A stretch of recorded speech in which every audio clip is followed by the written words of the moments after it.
கபடி தொடரோட 70வது நாள் ஆட்டத்துல ஹரியானா ஸ்டீலர்ஸ் அணியை எதிர்கொண்டது யூ மும்பா அணி.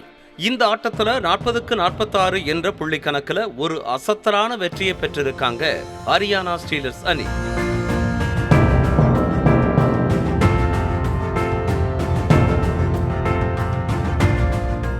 மொத்த புள்ளிகள்ல 27 ரைட் பாயிண்ட்களையும் 14 டேக்கிள் பாயிண்ட்களையும் எடுத்துள்ளது அணியோட வெற்றிக்கு காரணமா அமைஞ்சிருக்கு. இந்த அணியோட வீரராம விஷால் 15 புள்ளிகளை குவிச்சு அசத்தி இருக்கார். எதிரணியில விளையாடின யூ மும்பா அணி மொத்த புள்ளிகள்ல 25 ரைட் பாயிண்ட்களை எடுத்திருந்தாலும் 8 டேக்கிள் பாயிண்ட்களை மட்டுமே பெற்றிருந்தது அணியோட தோல்விக்கு காரணமா அமைஞ்சிருக்கு.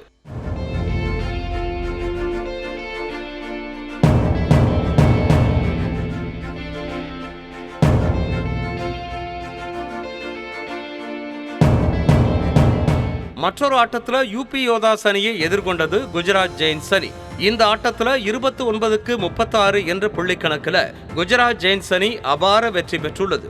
மொத்த புள்ளிகள்ல 15 ரைட் பாயிண்ட்களையும் 15 டேக்கிள் பாயிண்ட்களையும் 4 ஆல் அவுட் பாயிண்ட்களையும் பெற்று அசத்தி இருக்காங்க.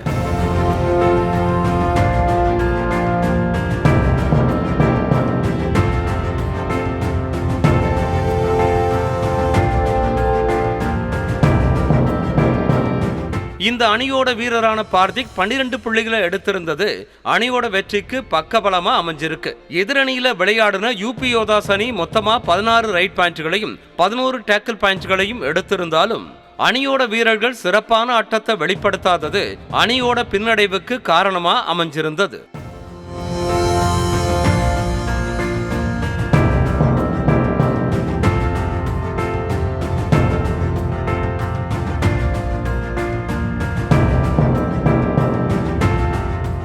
ப்ரோ கபடி தொடரோட 71வது நாள் ஆட்டத்தில் பெங்கால் வாரியர்ஸ் அணியை எதிர்கொள்கிறது தமிழ் தலைவாஸ். மற்றொரு ஆட்டத்தில் டெல்லி தபாங் அணியை எதிர்கொள்கிறது பெங்களூரு புல்ஸ் அணி. செய்திகளை உடனுக்குடனும் துல்லியமாகவும் தெரிந்து கொள்ள சப்ஸ்கிரைப் பண்ணுங்க.